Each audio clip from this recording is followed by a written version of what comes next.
I didn't see those comments, but hopefully I will see comments. But she said two of my faves, yay. All right.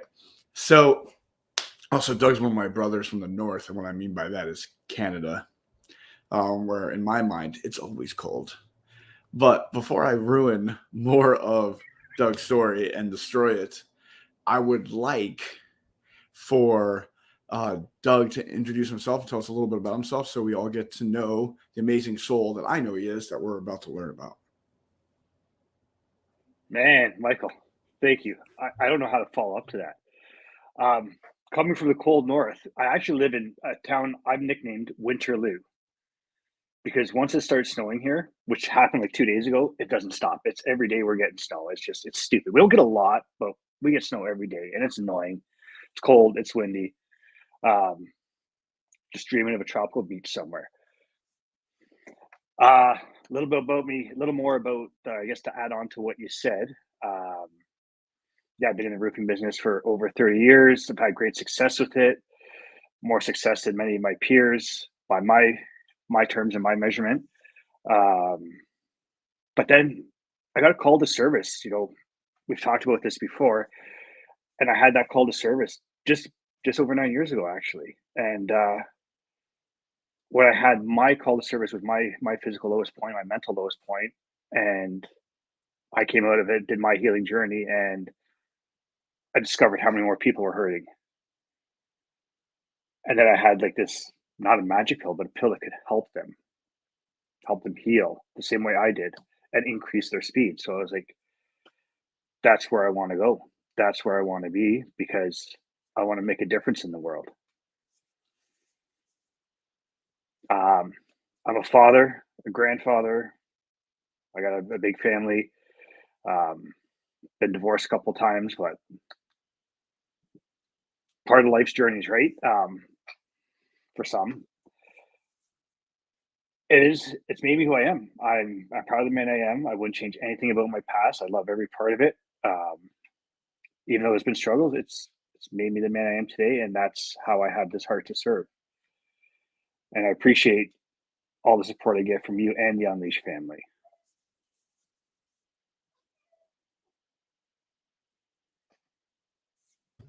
I love that, brother. Also, I'm excited to see you in Nashville with us hanging out in Yes, sir. March. All right. Bobby Jones jumped in the house. He's also a bald roofer. He loves you. You guys have so much in What's up, common already. Bobby? All right.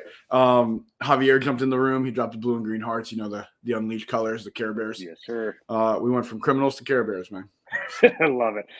It's a weird jump, but it was a jump nonetheless. All right.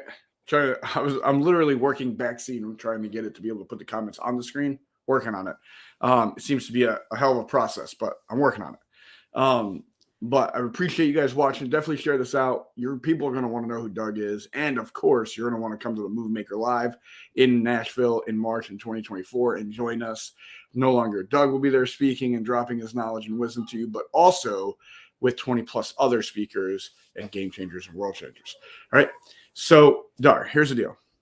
How did you, I love your story about how you went through life and you went from a journey that we talk about that's often heard. We went from material to purpose, right? We went from material to fulfillment, right? It's like we thought material would do that for us. Then we got all the stuff and we're like, this didn't change us at all. It didn't make us feel better. Didn't fill the hole we were trying to fill. And then we learned that there's much more to it, right? Michael Martin Hummel's in the house. Amazing writer. Also dropping the blue and green. Appreciate him. Martin McClure's in the house dropping hey, just to make fun of me in the worst book ever written that I wrote. It was the first book I wrote. It had literally an error on the first line. It was awesome. Is that on Amazon? Where can I get a copy of it? It is on Amazon. It's also on the sports shelf. I'll just hand you one if you want. You don't have to spend the money. Yeah, save that. It would be the worst investment you ever made. It's always people are like, it's always great to invest in yourself. I'm like, matters what you invest in, really. I mean, if the book is it, you're in trouble. We got to do something else. All right. So, that story's heard a lot. The theme of that story is heard a lot. It's heard often. Yeah. So, why don't you take people through a little bit of the story rather than the common part that we all can relate to, which is awesome and important, but how that unfolded in your life. for you to be here talking to me, speaking on the stage in Nashville, from literally not knowing anybody really, including myself, just meeting me online, to driving hours and legally crossing borders. Right. First time I ever like supported and encouraged it. Right. The to now being here, being a coach, speaking to hundreds, thousands of people in your local area and afar internationally. All right, because you actually get to say you're an international speaker after the Move Maker because it's international for you. So how did it get here? So when I hit that low point that we hear about so many times, I spent a lot of time self-reflecting, looking within. I realized a lot of my relationships in the past, there was a common theme. I was part of them and they failed. So instead of pointing fingers and looking outwards and blaming others and saying it's their fault, it's their fault, it's their fault, I decided to take some accountability and say, what did I do? Where does the fault lie within me? What did I do wrong? When I did that, I discovered a lot of things I did wrong. I'm not saying I was wrong in the relationships, but I did things wrong. I discovered habits I had that were negative habits that put me on that path. So as I discovered that, I had that awareness. I continued to grow. I learned more, and I developed more, and I became like a vegan. Really, I just couldn't wait to spill the beans and tell everybody about it. No offense to vegans, but I just I'd love to share what I learned and how I grew. And through a process of it, I took these different steps. I took courses. I followed all these creators. I followed all sorts of inspirational stuff. Started taking better care of myself, even better than I was. And then I took a certification course because, I looked at it, I was like, that's the next level for me, is I become a certified life coach. And then it gives me more tools to help people even more. And it also helps me improve my relationships and improve my life. Through that, I started doing some more official coaching and I saw the impact it was having on people. And then I started reflecting back on my life, on the positive events that happened now, instead of the negative events, the positive events where I made a change in somebody's life or somebody made a change in my life. And I saw the good that was happening and I had a brighter perspective on life. And it made me know that I needed to share this. I needed to give this gift to others. And I kind of got sidetracked. You and I have talked about this December of 2020. I started to get sidetracked. And there was one day in particular, I had a killer day. Me and my boys, we were literally running around a roof, like actually running. We were crushing it. It was killer profits. It was just everything was falling into place. I was like, you know what? Screw the life coaching. Screw the coaching. That's hard work. That's hard to do. I'm gonna stick to roofing. I'm gonna stick this out. I'm gonna make this work. I know what I need to do. I got this. I was supposed to leave early that day for training. I said, you know what? I'm gonna stay, make money because I'm making lots of it today. So I did. At the end of the day, left, started heading home. I had an hour and a half drive to get home. Not even 2 minutes from the job site. Hit me like a Mack truck. Except it was a Peterbilt that was hauling 40 to 50 tons of gravel. It ran the red light, T-boned me. I blacked out, came to, I was going into hydro pole, blacked out again, came to, the truck was stopped. Got out, circled, got my bearings. I was okay. The other driver wasn't as fortunate as me. He did survive, but he wasn't as fortunate as me. He left in an ambulance. And I remember looking up at the sky and saying, I hear you. You have my attention. I'm listening. What's the message that you're sending me? Because I'm ready to receive it. And it's not so much about, saying God or faith or religion. It was the spiritual side of it, reminding me that I have a purpose. And my purpose is to be a leader for others and to be a guide. And then that led to my growth. A little while later, you and I had met online, and it was like kind of like serendipitous. I mean, two bearded men.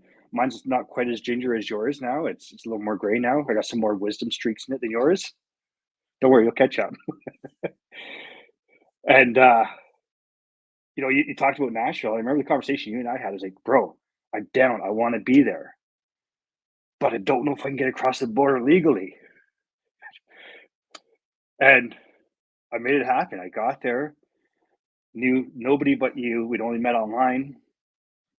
And before I even got into the room, I met part of the blue and green family. People I'd seen, people I'd talked to through messages here and there or comments.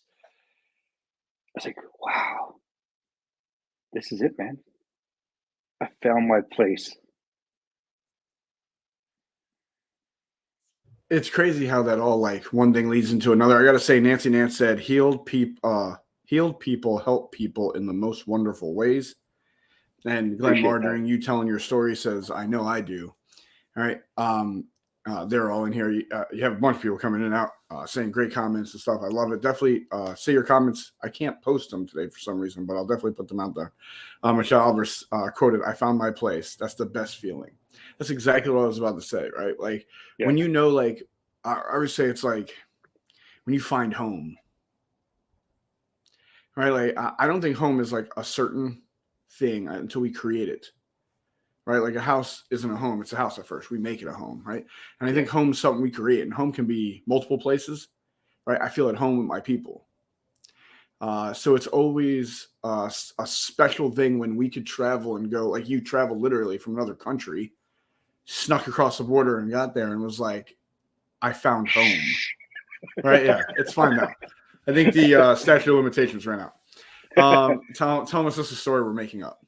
But it's I think when we can do things like that and find a place where we feel peace, like we feel connection, we feel belonging.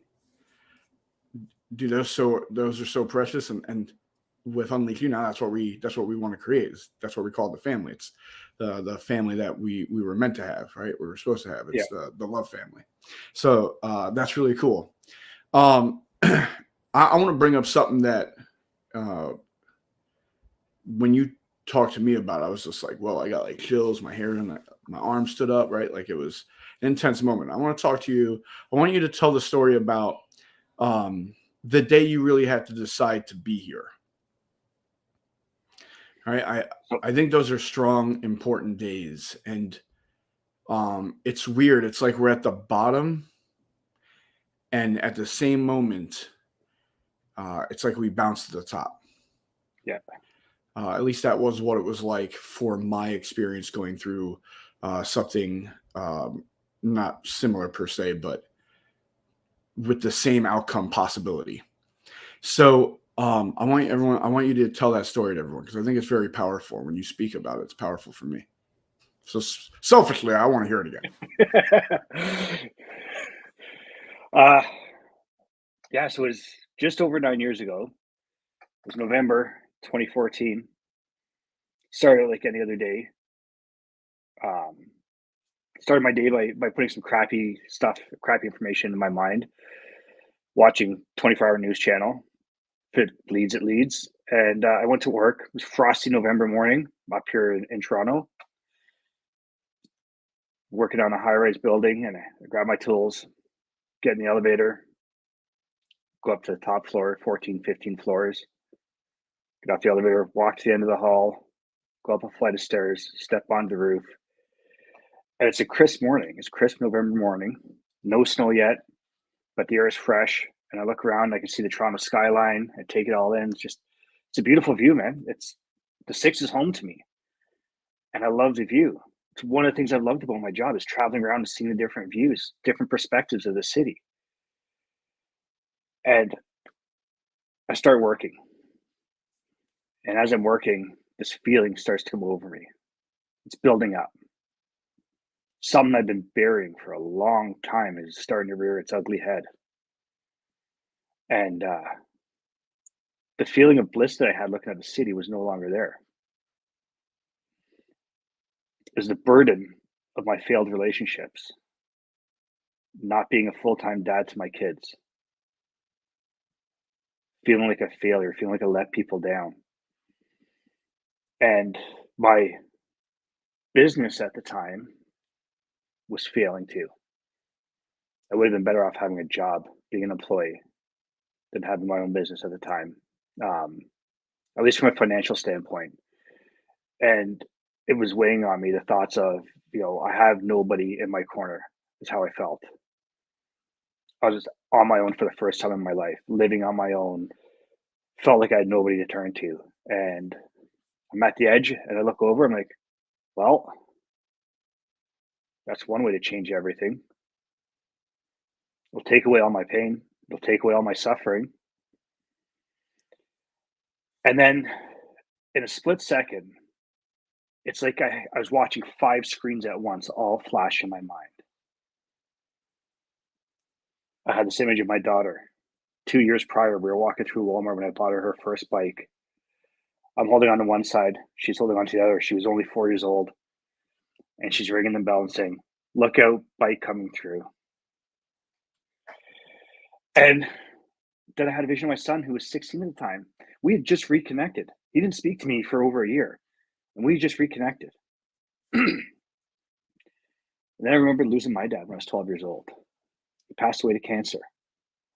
He didn't have a choice of how he died. And I'm sitting here on this roof looking behind me to see if there's a clear path, because I want to run and leap to make sure I land on the pavement. So I do the job right. And I'm going to take this way out. I had a choice: unhook my rope and take that jump, or tighten up my rope and fix what needed to be fixed. Got up, I walked back away from the edge, and I sat on my bucket of tools and I looked around. I was alone. There was nobody around me. But the reality is, I wasn't alone. There's 3 people that were key players in my life at that point in my life, and they didn't even know it. I'd call up my sister and talk to her when I needed to. My ex-sister-in-law, call up her and talk to her. Another friend of mine, just call and talk to them. I didn't tell them what was going on. I just called and talked to them. You see, all my family loved me. I had all this love around me. But I was missing one key point. I wasn't loving myself. That day in November, I vowed this wasn't the way for me. I wasn't taking that way out. I'm going to fight for every last breath I have on this planet. And I'm going to make a difference with every last breath I have. I want to impact people. I want them to know that they're not alone. I want them to feel the connection. When somebody feels like they can't take it anymore, that the world's too tough, they need to know it's not that tough. They will get through it. There is another side to this. I made the comment to you a few weeks ago, how I feel like, all these years of hard work, in a couple more months, I'm going to feel like an overnight success, because I'm sharing a stage with you and all these other amazing people. So years and years of hard work, pain and suffering, I'm about to be an overnight success. And November, I feel like, is my rebirth month. It's always been lots of highs and lows, ups and downs. It's an emotional roller coaster for me. Sometimes I struggle to manage the emotions. Sometimes it's easy. And I had this realization the other day, and I shared it with Michelle, if she's still in the chat watching this. Some simple math. I'm going to challenge everybody to some simple math here. November, the 11th month of the year, my rebirth month. I was born in August. My actual birth date is August. My rebirth is 9 months before my actual birth month.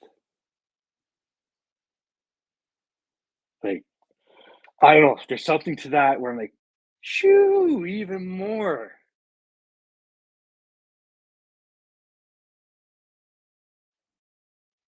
It's been an awesome journey since. Guess you could say that you're happy you're still here, because we know we are. Hell yeah. Hell yeah. We're happy you're still here, brother. I wouldn't have met my bonus daughter. I wouldn't have met my grandson. I wouldn't have met you, the Unleash fam. Like, there's so many amazing people I've met, so many amazing things I've seen and done.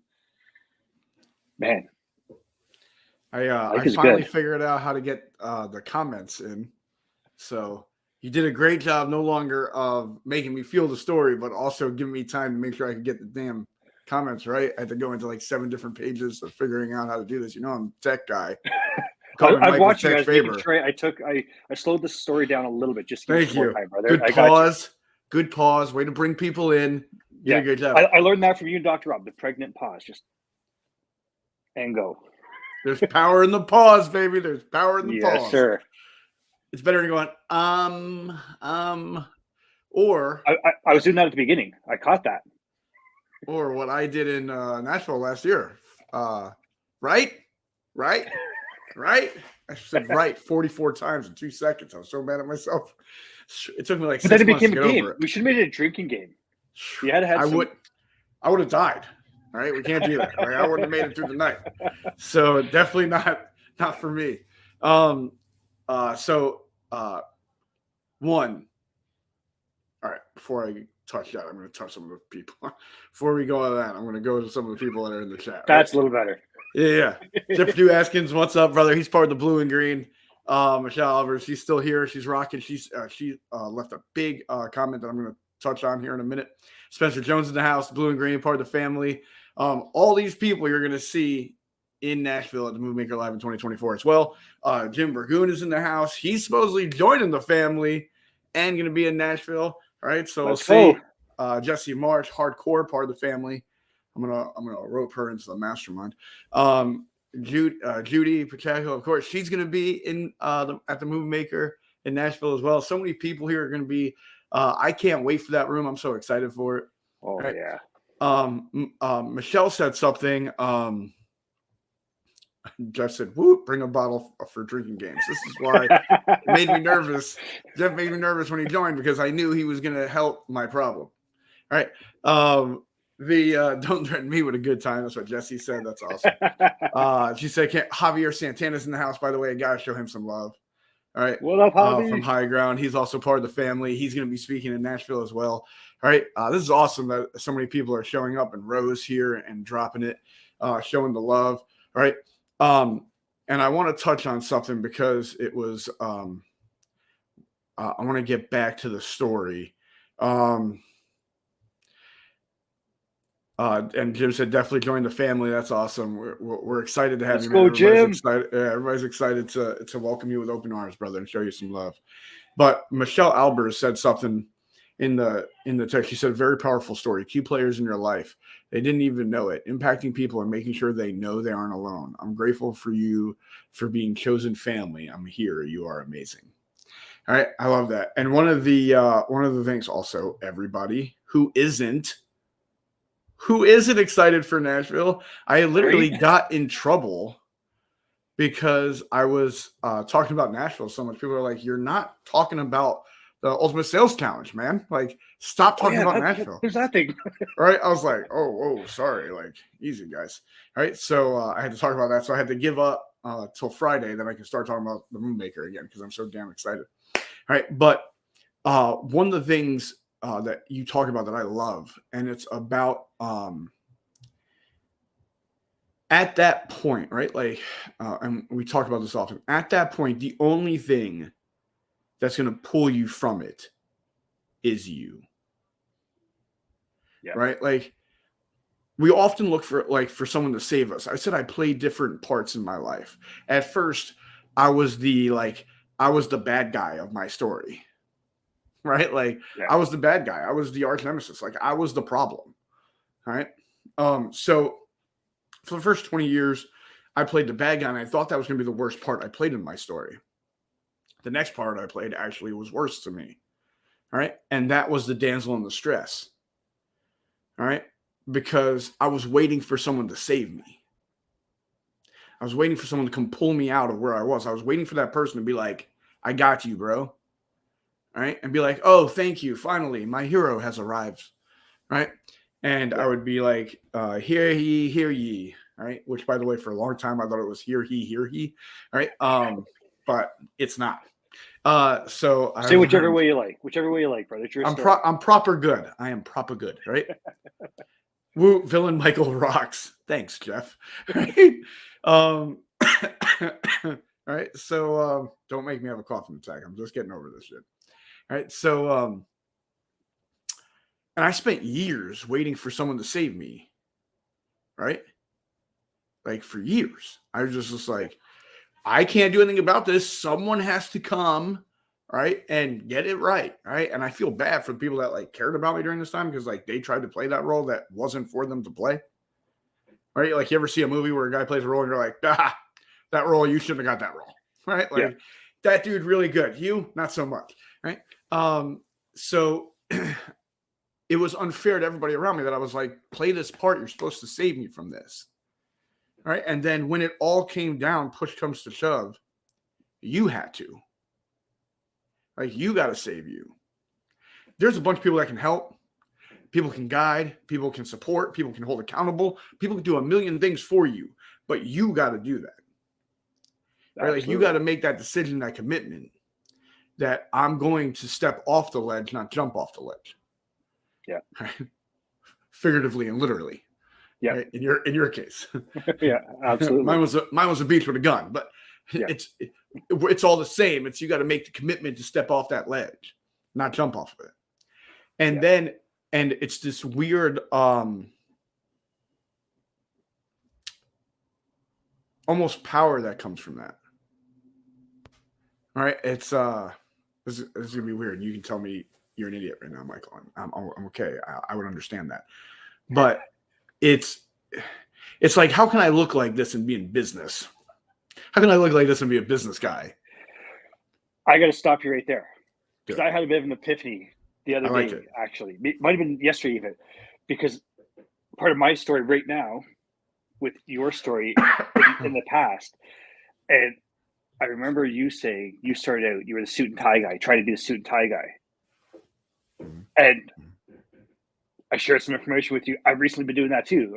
I went to a networking event last night, and I'm walking around in a dress shirt and a suit coat. And I'm like, going home. Screw this. I'm like, you know what? It's time for a rebranding. And it's not about how you look on the outside. It's the service that's coming from the inside that matters, that makes the difference. I don't care if you're wearing an Armani suit or you're shopping at Walmart. You're either a good person or you're a dick. Or both. Yeah. Well, I was going to say, it's easy. It's not past 11 o'clock yet. We got to keep this PG still. Oh, I was going to say, I was like, easy, buddy. I'm not saying I'm Fabber, good guy, right? Like, there's some. I've been called both by different people, and they're both right. Right, yeah, 100%. Every day I get a message saying, why do I talk so much shit on Facebook? I'm like, to me, it's not shit. Right? To me, it's just truth. We can ignore it or debate it or agree. It's fine. But it's like, what made you comfortable being you? What made me comfortable being me was, man, every demon I had to beat. Right? Like, and what once was a battle is now a conquer. Right? And that built a scary confidence. Right? So I can walk into a meeting with everyone in suits and me in some sweatsuits. Both are suits. Right? And just different kinds. And one's a Kmart suit, one's a Mirror suit. Listen, I did make a joke at some guy that was in a suit that made fun of my sweats, and I was like, well, my sweatsuit costs more than your suit. And it was probably a lie too, because I probably got them from like the dollar store or something. Like, I don't care. Right? Like, as long as they're comfortable and don't give me a rash, like, we're in pretty good shape. All right, that's little expectations I have from anything I wear. Be somewhat comfortable and don't give me a rash, and we're fine. All right. I'm not gonna go there. Yeah, I was like, I almost lost it there, buddy. I almost lost it. There was almost crying laughter coming out of me. All right, but I got to give a big shout out to Jeff Purdue-Atkins, one, for the strength and courage to say that in the chat when he said. Mine was a handful of pills. Like, we all, like, a lot of us had what our escape was going to be. Yeah. Right. Javier says, say no to rashes. Jeff Purdue-Atkins says, woot, no rash. This is, I knew I said it. I knew I shouldn't have said it. Right. Like when I said it, I was like, there was probably a better way. You open up Right. the floodgates. All right. And Moses, who, by the way, I'm going to convince to come to Movie Maker with us. Everybody convince Moses that he needs to be at Movie Maker. He's actually joining us for the Ultimate Sales Challenge virtually. Let's go, Moses. It's life-changing, bro. Right. So now that I'm wiping away these tears that I was trying not to let out. Today, though, we can share the good tears today. All right. Yeah, it's a good tears today. It was a dramatic change in our conversation. Right. Went from not jumping off the ledge to not having a rash, right, to crying, laughing about it. It's very weird, right? For that. Or cream, but yeah, there's something. And he's like, you're standing on dirt that was meant to bury you, he means, right? But also it's the dirt that you brushed off you and you made your mountain from. That's right. And you know what's crazy, and I'm sure you know this from experiences in your life. In my life, it was I didn't do great in school. That's an understatement, right? I failed third grade, right? Like I barely graduated. If it wasn't for a dude named John Yoder, I wouldn't have graduated. Now the hilarious part is he's a stand-up comedian, not funny at all, and but he's brilliant. I was like, you can do whatever you want, right? So it was like, so I was the dumb one, right? I wasn't smart enough to do any of this, and then I got in trouble. Oh, and you know what they say when you get in trouble, your life's over, man. You ruined your whole life, right? What's the point now? Right? Like you ruined everything, right? And they're taking all these things these labels they put on you and these beliefs they try to give you, and you got to fight your way out of this stuff. And by doing that, you take that dirt off of you and you made a mountain to stand on. So when I sit in a room at a table with someone and they think they got me because of whatever it is that they went through, my story, which once was meant to hold me back, or what I thought meant to hold me back, is now the mountain I stand on where I'm like, I'll go toe to toe with anybody. Right, like whoever in the space wants to debate something, we can go toe to toe about it because I'm very confident where I sit. Because I know to this date, sitting here, I beat every monster I faced. Right, and that's a different kind of strength. Yeah, hell yeah, right, hell yeah, right. And all too often we think our race is where we are now, right? And I'll look and I'll be like, damn, Doug has that cool visor. I don't have a cool visor. All right, like wait. Doug has the people that may be in here now that weren't in here earlier in case you missed all right, it. Boom, look at that cool ass thing. All right, look at that. Boom. Right. And I was thinking, like a martyr, I'm fire hat Doug Ferrier. All kinds of weird things happening here. Right. But Doug's like, this is not what I expected. You were right, Michael. He was like, how do I prepare for this? I was like, pretty much what I expected with you. You don't. I'm like, you don't prepare for this. You just show up. Right? Wherever it goes, it goes. You can't prepare for it. There's no way in hell to prepare for it. Right. Other than putting clothes on. Sweatpants that don't give you a rash. Right. Oh, look at Todd Gross in the house. What's up? Sweatpants that don't give you a rash and a hat that has hair. Right. And he said gives the guy for that's exactly what I said. I didn't know how to spell it, but so when we look beside us and we see this race and we think this is where we are, but what we miss by doing that is where we came from. Right. Yeah. Because how you got here and how I got here could be completely different. And I don't know how you got here, but I damn sure know how I got here. Yeah. Right. So I'm like, if this is a conflict, if this is a battle, if this is a who can go and if we're going for the same target, I'm like, I don't know how far I got to go, but I know how far I went. So I know how far I can go. Yeah. Right. Because nothing stopped us before this.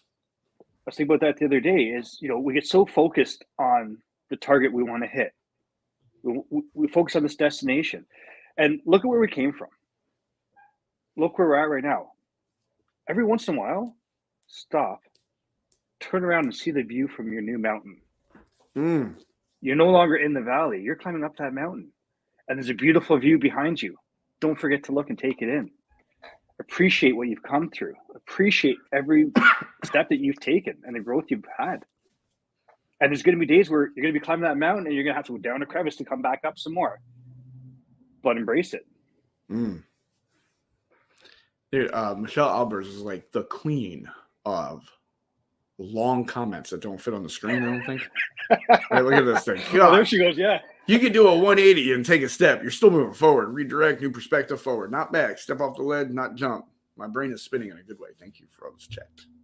Right? I was just like, man, she knows how to make me nervous, right? Like reading in front of the class was like one of the few things that ever people are like, why don't you write your speeches? I'm like, so I'm more comfortable. Like, there's if I gotta read to you, it's gonna be an awkward situation for me and you.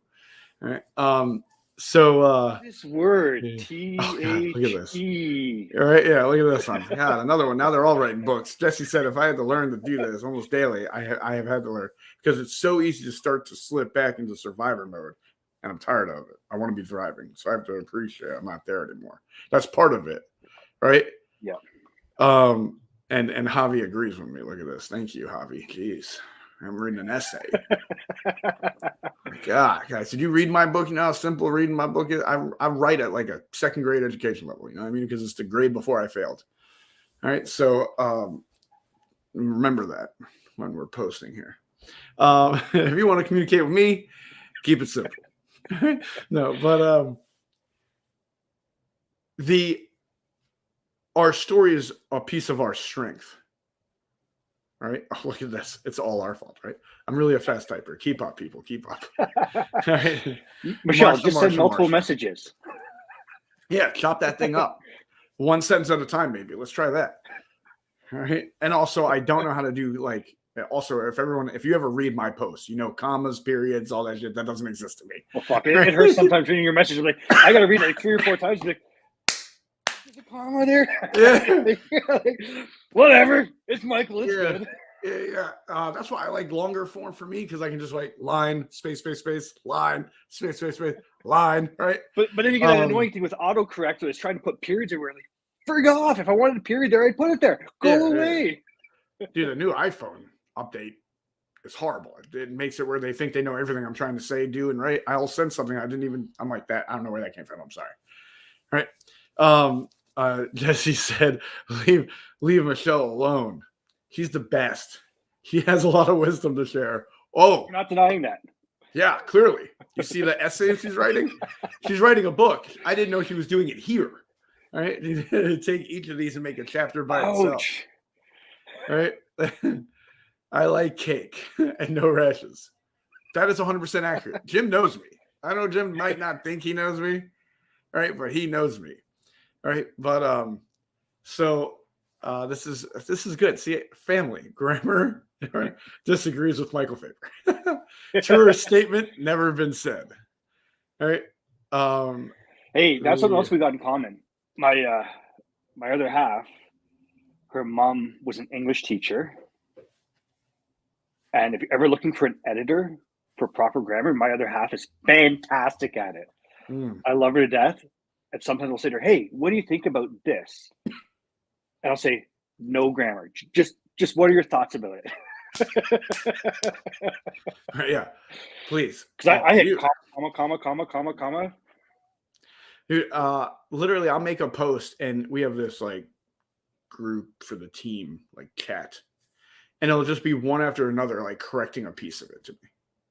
I'm like, guys, if I cared, I would have asked first. You know what I mean? Right? Like this isn't this isn't like being published. It's just produced on my Facebook. Everybody relax, get to know me. It's not going to be grammar. Like you want a period, put it in yourself. You know what I mean? Like draw a dot on your screen. You got it. Yeah. It's like, it's fine.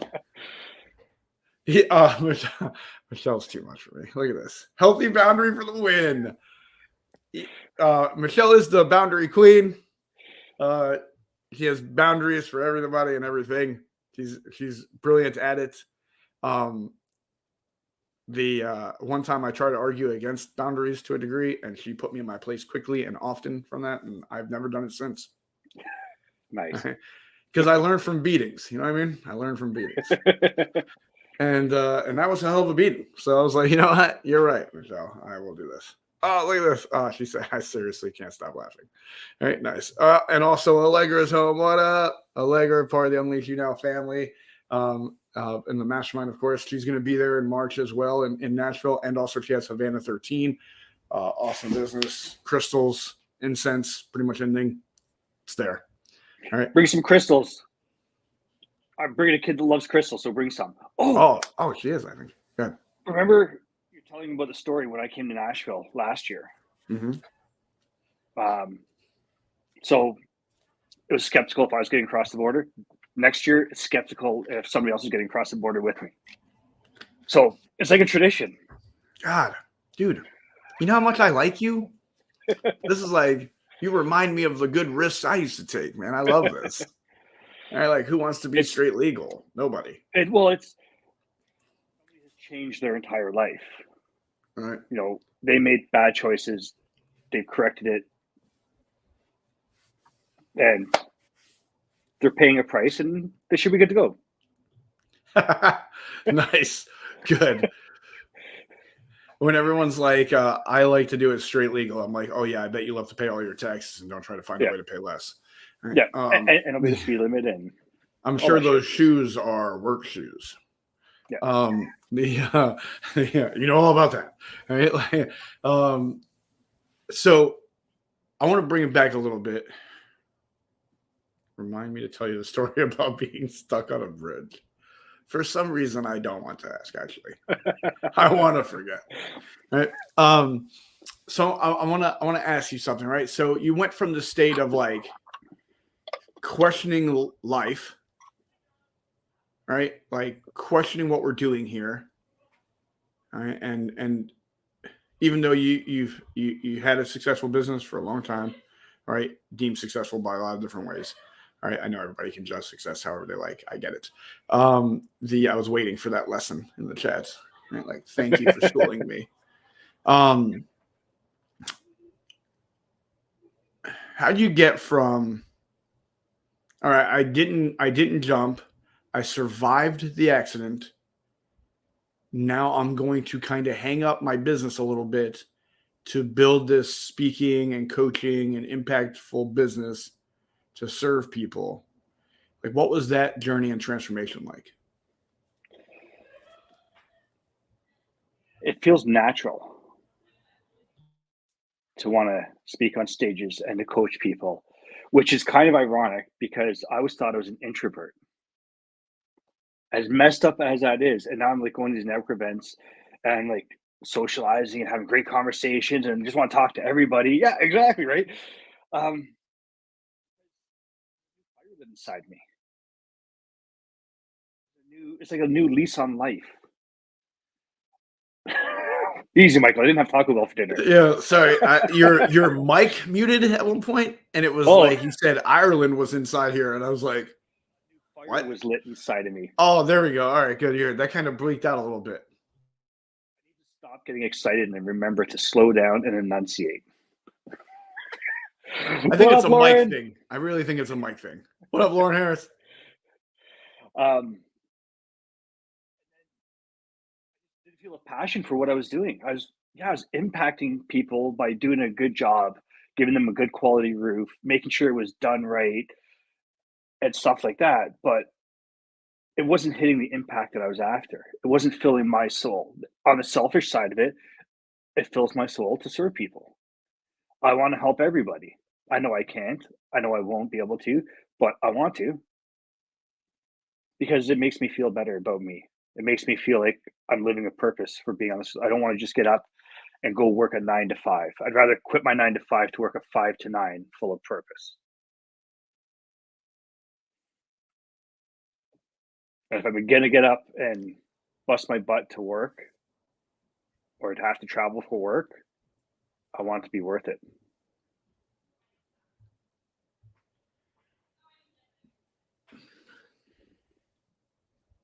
I think when, like you talked about that fire inside you, right? I think when our soul feels alive,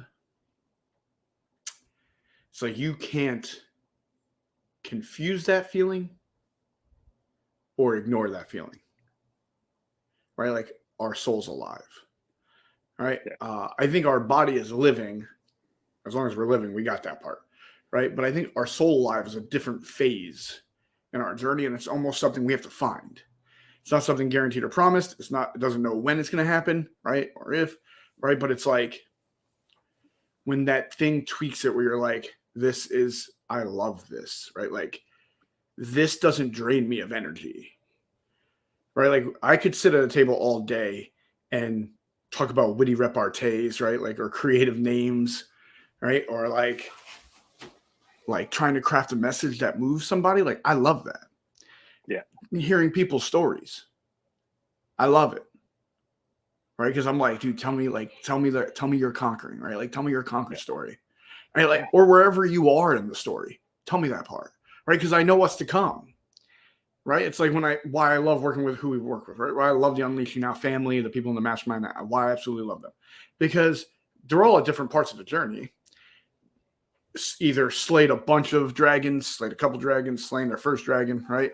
Conquering whatever is in front of them right now, right? And it's like you get to see that story unfold with them, right? And like to me, that is extremely like just like I'm grateful because the light that goes on in the people when that happens. Yeah. All right. And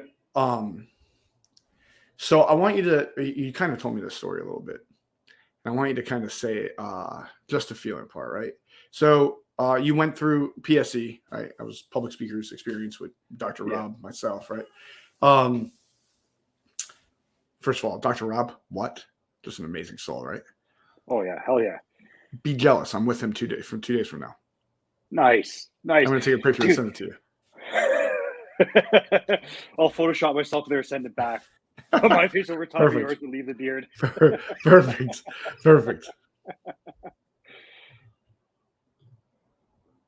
So what was that? What did that feel like from when you were like, I'm going to do this thing, and then you came to the event, then you're one of the guys I love that you're like Michelle Albers. It takes 6 months for you to figure out I was telling the truth. All right. So then 6 months after you joined the mastermind. Calling me out, bro. All right, you're welcome. It's like you should have saw my face when I just remembered. I was like, hold up. He didn't join right away. You had that epiphany that I had, except yours was different. All right. So it took you, you went back, you were like digesting everything that happened. And of course, first of all, it's a big investment, right? It's not to be taken lightly. Hold on a second. It's a big investment by what standards? Right. In the grand scheme of things, it's not a big investment. Right. I think it's the fear of the investment, I think, first. Like this. That Judy hasn't said anything nice about me and you, but Dr. Rob's the bomb. Yeah. No, I'm kidding. Judy's a sweetheart. She's an amazing soul. I had an amazing lunch with him in Nashville. Boom, look at that. Dr. Rob is crazy. I experienced that with my clients. Unbelievable how good it feels someone comes alive again. Damn right. Or alive the first time, right? And you went back home and then you hit me up. We talked sporadically, right? But then you hit me up and you're like, I'm ready. All right. And then so you come in and you're quiet, right? And you're kind of standoffish and you don't show up for a lot of calls, right? And it's awesome. I love that. Yeah.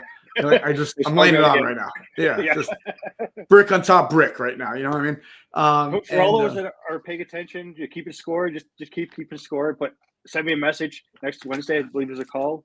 I need to be there, but just send me the message. Show the fuck up. All right, there you go. I know. Yeah, show up. So then you decide. Then you're like, I want to do the PSE. All right, which mastermind members got a discount on for. And then you're like, all right, I want to speak. All right. Like I feel this, I know I want to, right. And you're like, let me speak in Nashville. And I was like, if it was that easy, right. I was like, these things have to be earned, man. All right. And, I'm like, so ante up and speak and care enough about it that you're going to change lives while doing it. And I'm all ears, right? And then you're like, bet.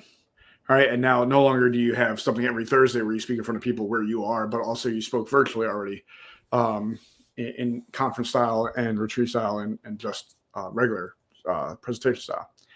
And it was like, oh, he's ready. All right. Like, let's go. All All right. And that's when we reached out and we're like, let's make it official. And then you sent me the longest bio on earth. Right. And then, I think I shortened it too. I think I took it a sentence or two. Yeah. No, you took out like 5 chapters and it still was the longest. I'm not even mad. I'm impressed. I was trying to sneak out my book release. Yeah. You and Michelle. We gotta say what's up to Jared. Jared's in the house. He's also part of the Unleash You Now family. He's also coming to Nashville, the Movie Maker Live 2024 in Nashville. I love Nashville. I keep saying it. And also he is speaking another fellow amazing soul doing amazing things, but he's down in Texas. All right, complete. We're all like, I'm in the middle of the sandwich. So I want to that journey, right? What did it feel like from seeing it, then taking the time to be comfortable with it, to then being willing to invest in it, because it is an investment, right? And then following your heart to speak, and now knowing you're speaking at Nashville. How long you got, man? I was gun shy about making the investment because I had a previous experience with a different coach that was not superb, and that was on me. A lot of it was on me, but then sticking around the community, seeing the way everybody was, and the conversations we had. Like the first time I met you, like it was family. I knew it was. It was just a matter of time till I was making that investment, bro. We're family. You're stuck with me for life. And then I started to feel alive when I was breaking out of my shell and doing some Facebook Live stuff like that. And then we got the opportunity to do the professional speakers experience. And my personality is I'm reserved at first, shy, whatever you want to call it, however you want to label it. I hold back at first. I'm uncomfortable, but I love being uncomfortable. So I push myself. I push that boundary because that's where the growth happens. And then through the PSE, I had so much growth myself. I even said to you the one day, I was like, man, I love it, but I'm exhausted. I feel depleted after sharing my story. And that's because, like you said, I'm healing more. And man, it was exhausting, but energizing at the same time. And then speaking at some of these events and these seminars and stuff, I remember I shared a story that at the time I could count on one hand how many people were alive in the world that knew this story about me. I just shared it with you the other day. I'm not sharing it here now because it might come out at another time. And one of the people in that event said to me, you sharing that part of your story has changed my perspective on a similar event. And I feel a change already. And I was so lit up because of it. I was like the Energizer Rabbit on steroids. Like it filled my heart so much. I couldn't stop smiling. I was so overjoyed because I saw it. And like, man, I need to do this more. And I set an intention at the beginning of this year that I was going to be on stages with some big names. It was going to happen. And whether you believe in the power of manifestation or not, there's an extent to that is real. But it's not just manifesting, saying this is going to happen and magically it happens. No, you got to put in the work. Like you said, I've been putting in the work, stepping outside my comfort zone, getting uncomfortable, doing what it takes, because it's helping me grow as a person. And when I was in Nashville last year, somebody shared a story. Part of that story, I told this yesterday in a message. Part of her story changed my life. Now it's my turn for part of my story to change someone else's life. How can you not want to do that? How can you not feel good about it? And on top of that, look at all the amazing people that are going to be on that stage and attending the event. Like, bro, it's insane. He sells them in Nashville. I think they're like $20 or something. The real question, Jared, is why don't you already have one? Yeah. But yeah, I love it, man. It's exciting. Dude, I want to say a great story about Jared. No, I'm going to leave Jared out of this. I'm going to say a story about Doug. I'll leave Jared out of this until he's up here, and then I'll make fun of him. I'm going to make fun of Doug instead. He's here. Right. Doug's like, thanks. You're I a got, small I got person. my big boy sweatpants on. Yeah, nice. Look at us, twinsies. I love when Michael was like, these guys. I'm like, you do know us, even though you don't know us. You do know us. All right. You came to me, you're like, Mike, I want to say, like, in Nashville, you changed my life. I was like, wow, bro. Thank you, man. Like, that's huge, but you did it. But I'm glad I could have my piece of my part of it. Like, but you did it. And you're like, no, it wasn't really you, but it was at the event. And then he went on to say her name, and what he said, I was like, damn, all right. Like, way to knock me right out of the equation, bro. Like, yeah. Well, all right. Yeah. Hold on. I'm not saying you didn't change my life, because you did too. No, I'm playing with it, but it was hilarious the way you said it. I was like, damn, he set me up nicely. I was like, bro, come on, no big deal. It's what I do. You're like, yeah, you put you up on your box and then knock you the heck down. Right, 100%. I'm not cutting you off the knees. I'm cutting you off the hip. Look how big this head is. Like, I know. I want to make sure you can fit through the door in Nashville. I know they're double doors, or at least they were last year. I want to make sure you can fit your head through there. I'm looking out for you. My mom still hasn't healed. Now, I'm over 40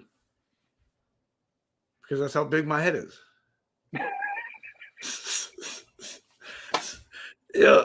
I can't believe you went. Doug, the nervousness on your face before I said it, right? You were just like, don't, right? Don't. Right? And I'm just like, I'm going to. Right? Like, bro.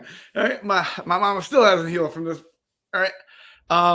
When I met your mom last year in Nashville, I came around the corner and there she was coming the other way, and I'm like, "Oh, you're I was all like starstruck."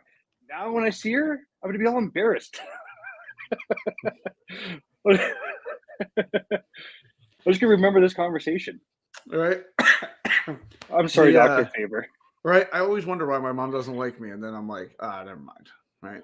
It makes sense. Right. I tortured her all those years ago. I torture her still. It's fine. Right. Just different ways. So, I think your story is so freaking cool because, like, there's something, and I love this about how we do what we do too, but there's something powerful about, like, going in the room as an attendee, right? Experiencing that room. Realizing that it's like, these people are phenomenal. Like, this thing is cool. Like, I want to be part of this. I feel connected to this, right? But also, he is an amazing person, Jeff. You're 100% right. That was great suck-up points, Jeff. Right, I didn't get those. You got those. That was smart. Well played. All right. And then to be on that stage, right? Yeah. That stage that you literally said, like, someone stood there and changed my life. And now I get to stand there and change someone's life. Right. And knowing the magnitude in that. And one of the things I tell everybody, like, because I mean, we get over like 500 requests to speak on our stage. Right. Yeah, I think there's still somebody that's trying to be an MC at your event. Yes. If it comes open, if Alex isn't there, I want to be like, you clearly don't know our company, because Alex has to do anything that involves holding the mic the longest of anybody else. Well, yeah, and especially in case anything happens with the tech where the mic doesn't work, he's the only person that can yell loud enough. Hold on 1 second. He definitely tries to yell loud enough. All right. Someone's breaking in. I thought somebody was knocking at the door. It's about my grandson's bedtime, so I thought maybe he wanted to say goodnight. Nice. Yeah, no, I don't know anyone that MCs like Alex does. I'm not saying it's good. I'm just saying I don't know anyone that MCs like Alex does, right? I don't want anyone to confuse my statement, right? And be like, see, he said he was great. I'm like, I didn't say that. I said no one talks longer than him, right? And louder, I don't know either. I think every time he talks, I feel like I'm at a WWE performance, right? So, and someone's about to grab a chair, and I know who they're going to hit because I think about it. Wow, tell us how you really feel, Michael. Right? Like, I'm not saying it's good. I'm not. All right. So Yeah, but they keep asking, and I bet that's how you get to do that. But one of the things I always tell people when they're like, what does it take to get picked?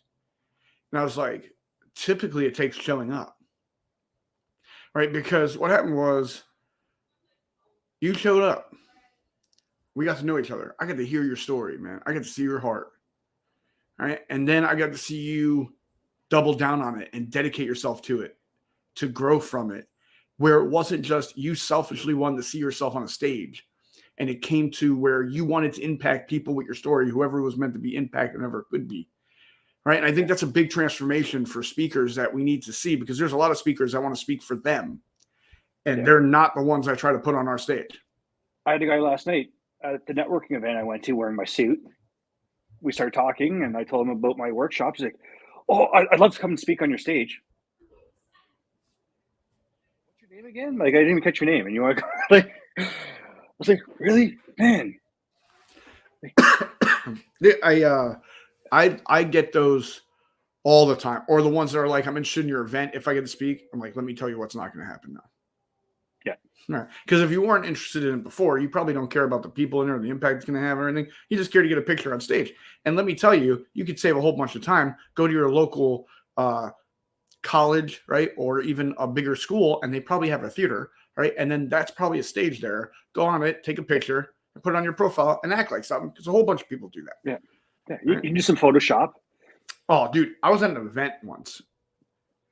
And no disrespect to this person, because they're not one of the people I dog for how they do things. All right. But they were like, they said this thing and I was floored. They were like, listen, during our breaks, get on stage and just take pictures like you were speaking on it and then share them. So people think you're big to do. What? Right. And then one of the guys looked over, he's like, Mike, you going to do that? I'm like, no, man. Not my style.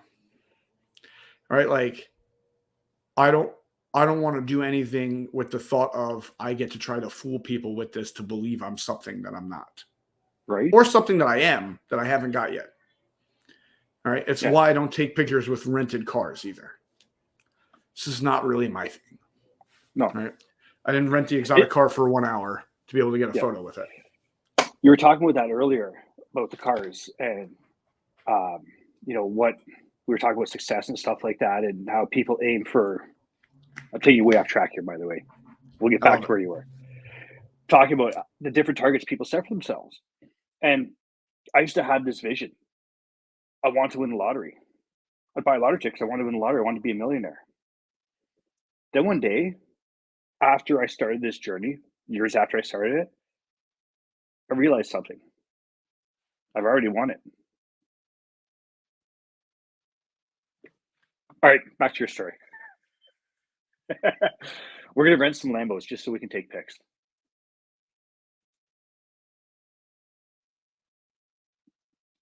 You need to unmute yourself, by the way. I'm just talking trash about you anyway. Okay. So it was good. It was you muted 3 different jokes I had about you. And I won't repeat them because clearly by muted, they weren't meant to be heard. Yeah. They were probably crossing a line. I don't know what line it is, but I always know after I cross it. Because people let me know it. Thank you, Michelle Albers, for boundaries. So you're not a healthy boundaries guy, obviously. No, I'm not. I need to work on that. Clearly, I don't know if you know many stories of my life. I know you do actually. So yeah, healthy boundaries is something I need to work on. He takes away all the fun. Boom, story of my life. Well, right after, someone laughing about it. What's up? The irony. Yeah. So I think it's something awesome about like that whole journey. I think that's a real like that story itself, right? Like, and you're going to have that story about how you walked in that room as an attendee. Now you're walking in that room as a speaker, right? And it's like, that's so fucking dope, man. And it's so different. Like, it's right. Facts. And there's events I go to that I literally do apply to be a speaker or put my hat in the ring. And some of them I have, and some of them I haven't. but it's a really cool feeling and a great story and can impact people in a lot of ways. And we're talking about impact. So who is the people that like your ideal client, the ideal person you want to serve, you want to help, you want to impact, and how do you help them? Big question. It was very thin, surface level. They call me surface level Mike. Yeah. Yeah, no, I want to help everybody. I want to help the entire world. Yeah, 100%. Everybody's my ideal client. Yeah. Wait. There's a saying about that, isn't there? People say that to me all the time too. I absolutely freaking love it. I think about the people that resonate the most with the messages that I put out there. The people that reach out to me the most with the genuine connection. And it's men. Typically mid-20s to even up to their 60s even. A lot of my strengths is, mindset, overcoming these obstacles that we've set for ourselves and helping other people with that. I've had to overcome my own definition of some of my values. One of them, my number one value has always been family. Well, divorced twice. So how am I hitting my number one value? It's how you define it that makes a difference. So for the personal side, it's, personal development, mindset coaching, better habits. You can even call them high performance habits because we're performing at a higher level when we have these healthy habits. And then on a business side, it's small businesses I work with locally. Startups are great because there's a lot of passion there. Because I can give great tips. I can help these people and help them set their foundation in place. You're still looking down. I got to keep talking. I'm trying to find some filler words. No. I'm writing a note that I didn't want to forget to ask. But you said something right at the end there that I want to ask before it. Are you trying to give Mike an aneurysm? That was a comment. I think he is, bro. Surface level Mike. Yeah. I have a lot of nicknames. Hey, this has been a good chat. Thanks. Oh God, my favorite word. Good. Yeah. I literally refunded someone back $5,000 yesterday because they said, "Oh yeah, no, this was good." It's like, get away from me. I don't want to help you. See the value. I'm done. Yeah. I'm done with you. Is that my warning not to joke about that anymore? No, I mean you're not a big corporation that is talking to me. They bother me. But I gotta ask you this because I only wrote the first one down. I did not write the second one, so I'm gonna say the second one first, and then I'll go to the written one. What does that mean for them when you walk them through that process? More clarity, a better understanding of themselves. They're able to hold themselves accountable more. They have some self-awareness.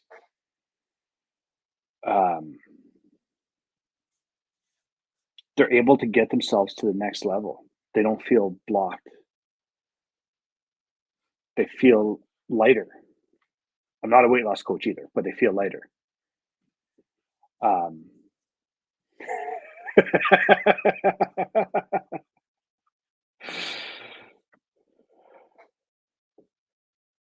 Yeah, you're straight awesome. ruined.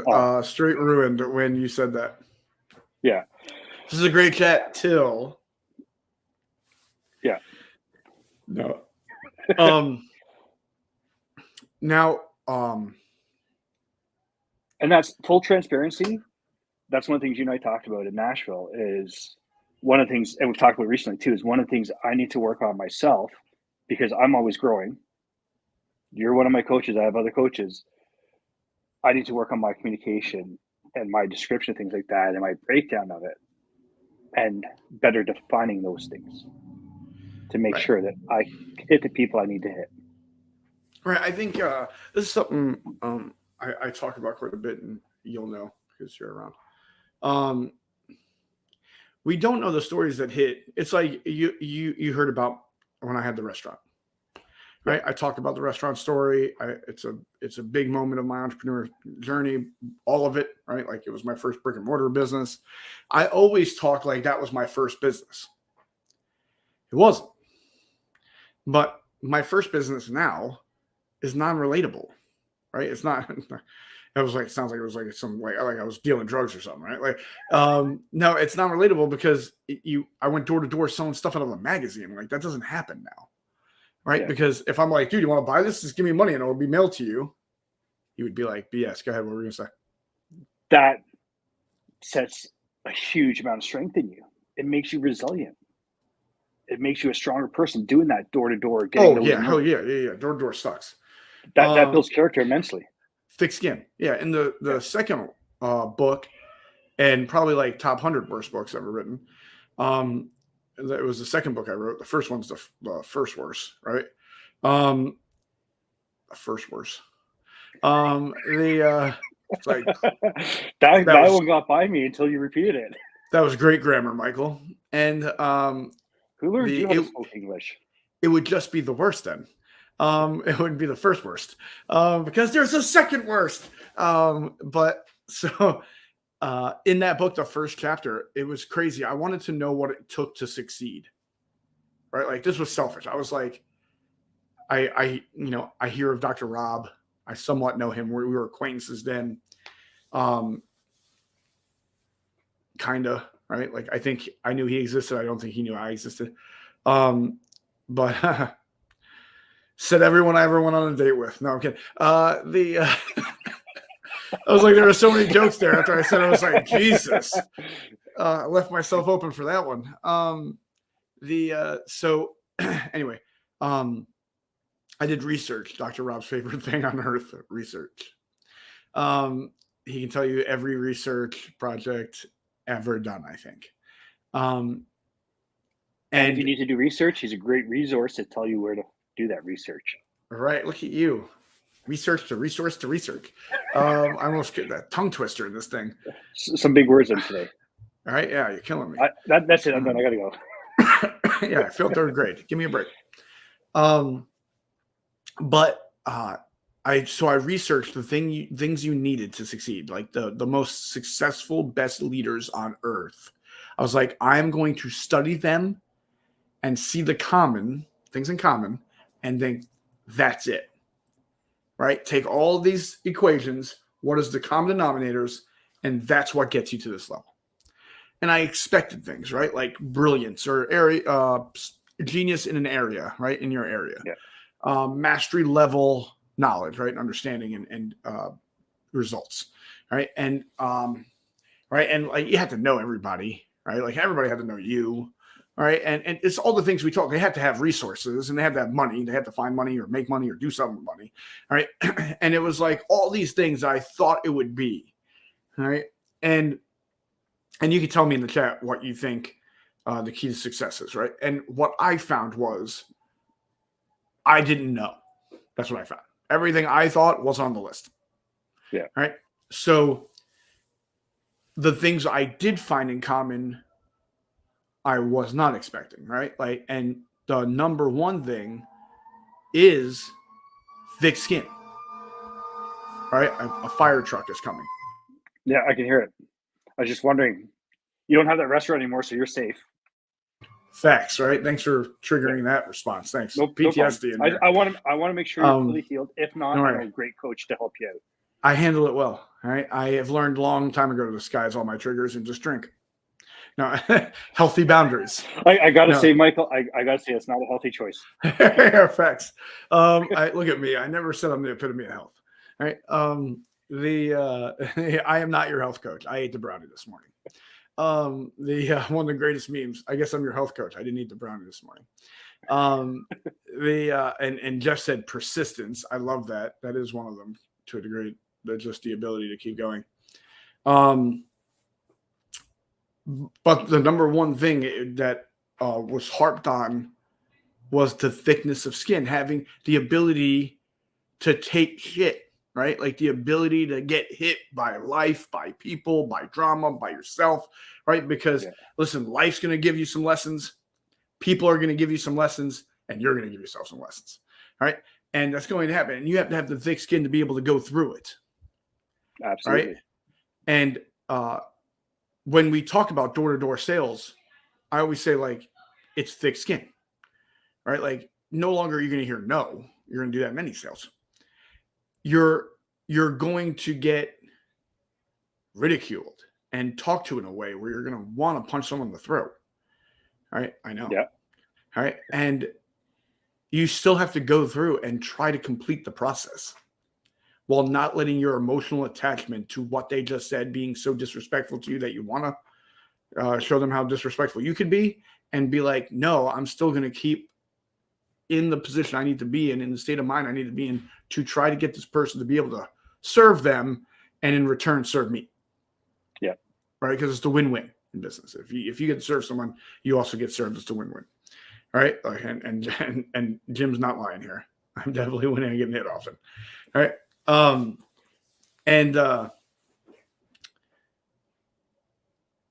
It's Rocky, the movie Rocky Balboa, right? I almost said Rocky Marciano. You could tell I'm way too into boxing. All right. I actually said a real boxer's name and not the movie character. Say, right? Yeah. You're to real boxing. Yeah. Right. The first undefeated champion. And heavyweight, by the way. Everybody, no one ever brings him up. The question is, how many people did Mike hit before he learned that? That was the comments. Facts, right? Too many or not enough, depending on who you ask. But in Rocky, they talk about, it's like, how hard can you get hit and keep moving forward? Right? I used to think the toughest guy in the room is someone that could one-hit quit somebody. But the toughest guy in the room is the one that can get hit and keep going towards you, or towards his target, right? Or towards the goal. And as much as I make fun of that movie, Rocky Balboa, the last one, that is such a true scene of life, right? Like, how hard can you get hit and how many times can you get hit and keep moving forward? And there was a great quote. I forget who said it because I never remember names, but I just didn't want to own it like it was mine, like a bunch of other people now do. And they actually make a quote, erase the person's name, and then put their own. I fucking love that. Right? Shit, you can do that? Well, I mean, you can. Should or not, that's a debate, but you definitely can. I've seen it done, and the guy told me, what's the big deal? And I was like, wow. Nothing, man. I'm not going to spend any money with you. There's an influencer out there now that there's a big hype about him doing that when he first got going, that he wasn't giving credit to the people who made the original quote. And I'm not saying his name on purpose. Right, yeah. Oh, dude, there's a guy that got a start by renting out his buddy's house for 1 hour, and he made a video. It was like 31-minute videos that were like, do you want what I have? And he took a picture from the pool. Then he was like, do you want what I have? And he took a picture from the mansion. He's like, do you want what I have? And he took a picture from the cars. And he just kept doing that and saying, if you want this, buy this program from me. And he became big in the space and he became wealthy from that video. And none of that, what he showed was his. It was all his friend that sold a dating site, a dating app for like $250 million. All right. So if you look up that information, you can probably find who I'm talking about. Sorry, I led some breadcrumbs to the scum shit that pulled that off. All right. Tell them how I really feel, Mike. But when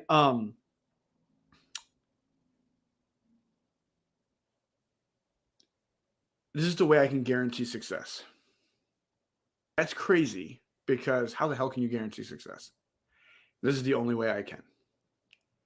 And it's because of something. It's that if every day you go after your dreams or your goal or whatever you have that you want, right? If every day you go after it, some way, some sort, not all day maybe, but at some point, go after it. And if you fail and fall on your face, or it's a hard freaking day, or it beats you down to death, get up and do it again. And this is why I guarantee success, because you'll either succeed at it or you won't know you didn't, because your just eyes won't open one day and it'll be over and you won't even know. Yeah. Right. And it was like, when I heard that, I was like, oh my God, right? Like, just that thinking. What if every day you were like, I'm going to make it because I'm just not going to stop. And that takes all the pressure about what I do today gone, because I know it's going to happen. It's just when. Right. And with that belief, half the shit we worry about is gone. Yeah. All right. Half the stuff we stress is gone because I know it, because I'm just going to keep going till we do it. right, till it happens. You can call it burn the boats. You can call it burn the bridge. I can swim, right? Like you can call it. And I saw a meme. I almost died. I want to share this thing so bad. I said, I have no problem burning some bridges. I'll pour gasoline on the thing and set that thing on fire. Why? Because I know how to freaking swim. Right now, the funniest part on that is I can barely swim, bro. Right? Like I told us, I was talking to somebody about this yesterday. I was like, bro, it looks like I'm fighting water when I swim. I'm like, right? Because I have like no idea how to do a stroke or anything. I have a real mean face on. I'm barely breathing. I'm smacking the shit out of the water, right? But that's how I swim. I don't know why. That's how I swim, right? And it could be because my dad tried to teach me how to swim by trying to drown me. Maybe that's it, right? That was a thing back in the day. It was throw a kid in the lake and let them swim. Figure it out. Yeah. Now it's like child abuse. I'm like, what? Taught me so many valuable lessons. Parenting, stay away from the water. Yeah. Right. So, dude, this is a crazy conversation. Went a while. I actually took you longer than I said I was going to take you, right? I love I love being able to hear some of your story. Word that in a proper way. Proper good. That's for Jessica Patton. If she watches this, she's from over the pond. That's proper good. She's going to be in Nashville with us. We're in Nashville. Dude, we got Canada, England, Peru, Mexico. I thought I was making good commitment. 14-hour flight. What? Yeah. What? Easy. Anyway, crazy. Crazy. I don't know if you can name that movie. That's from I'll buy you lunch. My favorite part is when I do references like that, people private message me the movie because they think that they're wrong. And the best part is they are. So like they'll say a movie and I'll be like, that's not even close. Right? Like clearly you don't watch movies. All right. So if there's still people watching and they're afraid of being wrong, I'm gonna go wrong first. That's from Mean Girls, isn't it? No. You Crazy Rich Asians. I don't think I've seen either of those. Right? Like, look at me. I don't watch those. Right? What? I tell you, don't judge a book by its cover, but judge me by that cover. But and I'm so excited for all these a lot of these people, and hopefully more, because there's a couple spots left, and I don't want anyone to miss Nashville. Nashville's going to be sick. You're going to be there. You're going to be speaking. People get to hear more about your story, but also more about what you do and how you serve. You're one of the dopest souls I know, man. I'm honored that you rep the blue and green, brother. Right? That means so much to me. Like, you have no idea. Like, you're better than me, so I love that you're part of it. Right, like I say, I have a community of people better than me. When people come, they're like, Mike, I just really want to work with you or whatever. And I'm like, bro, you're going to say that. And then in 2 months, you're going to be like, Mike, I just want you to shut up because I want to talk to the other people. And I know, and it's okay. Right. Like I understand.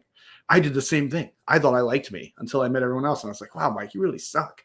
Right. Like you got to get better. Well, I disagree with that. Right. I got me a brand new pen and notebook for Nashville. I don't want to spoil anything, but you probably get one. Right? I don't want to spoil anything for you, buddy, but you probably get one. I just took mine downstairs. I keep mine right here normally. And Jim's joining the mastermind, so he's automatically put in the VIP, the mastermind. Let's go. That's the fronty front, right? Yeah. Because I need to be able to point out my people and be like, see, they love me, even though if they do or don't. I'll be in that front row because if I'm not finally, I want to be right front and center, listening and taking in as much as I can. Dude, Doug, this is how weird I am, bro. I can tell you, last event, 3 rows back, center, left side. That's where you sat. Yes, sir. Isn't that weird that I can tell you exactly where you sat in that damn room? That's one thing. Bro, you got the memory of an elephant, and I got the memory of a goldfish. I see like the videos or pictures, like, can I see myself there? Can I see myself there? Oh, that's that person. That's that person. Some amazing people there, man. Oh, man. And now it's going to be over? What's the estimate for people? Yeah, over 200. We know that.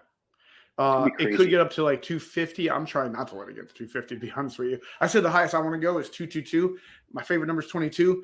If it's 222, I know it's meant to be. Life's good. All right. Like if it's over or less, I'll be like, I don't know now. Right. But that one number. So just sell the tickets and we lock people out. Right. Yeah. No. Yeah. We shouldn't say that live. You know the kind of people I hang out with. We will throw someone out. Last year, my brother almost got beat up trying to walk in the room. But if you saw how my brother looked, it doesn't surprise me. Right? But I'm glad I'm blessed and glad that you're part of the family, and I want everyone else to be able to experience that too, that sees that on all these I mean, like I told you, we're on Twitter Live, we're on YouTube Live, we're on Facebook Live. All right, this is going to be put out. TikTok is going to be put out everywhere. All right, all the people do that. I don't know how to do that shit. Same here. I'm like, what? Sure, right? That's it. Didn't I sound like I don't even know if I'm actually like, sharing it the live to my Facebook right now or not.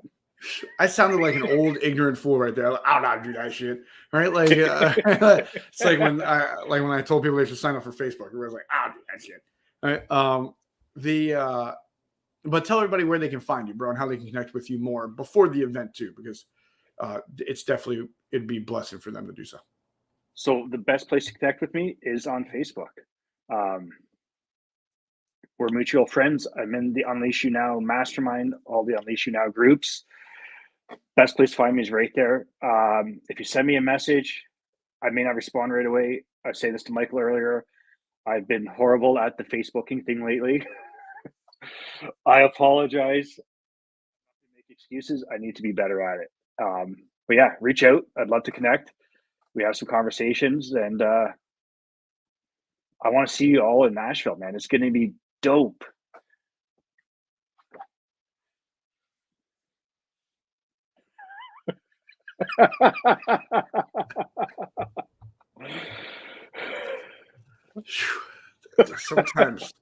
Sometimes I just don't even understand. Yeah. Where we go. He dropped a red heart. Who drops a red heart? Blue and green, bro. Oh Jesus! Look at this guy. Showed up 2 hours in. What up, Brent? No, it's his late night. He does his work this night. So what up, Brent? Shot in the house. Guess who shot you? Brent shot. All right. He said, "Dope." Like Javi's still here, dropping the blue and green. Look, Javi, man. I love that's Javi. Commitment. These guys are committed, bro. Right? Damn right, man. Hour and a half. We have in, a great crew listening to us. We have a great crew, man. Our team is pretty tough. We have a great crew. Just finished work. Damn right, Brent. I remembered. All right. I won't crap on you too much. Look, Jeff loves Brent. Jeff literally called me and was like, "What if I don't want to talk to you? What if I want to talk to Brent?" I was like, "Well, first, you don't have to tell me that. You can just talk to Brent."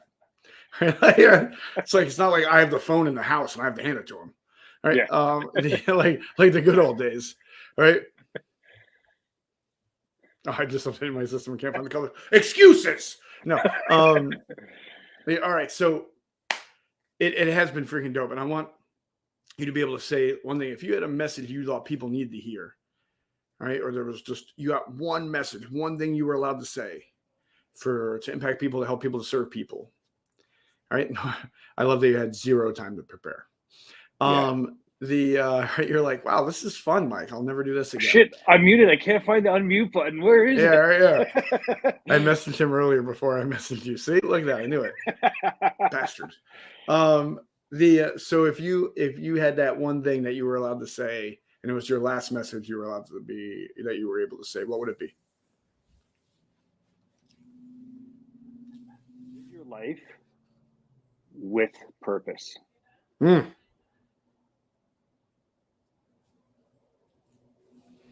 I like it. And that's whatever your purpose is. It doesn't have to be somebody else's purpose. You define it yourself and live it that way. Dude, that's I had to stop myself. I don't want to be a one-upper. No, do it. Do it.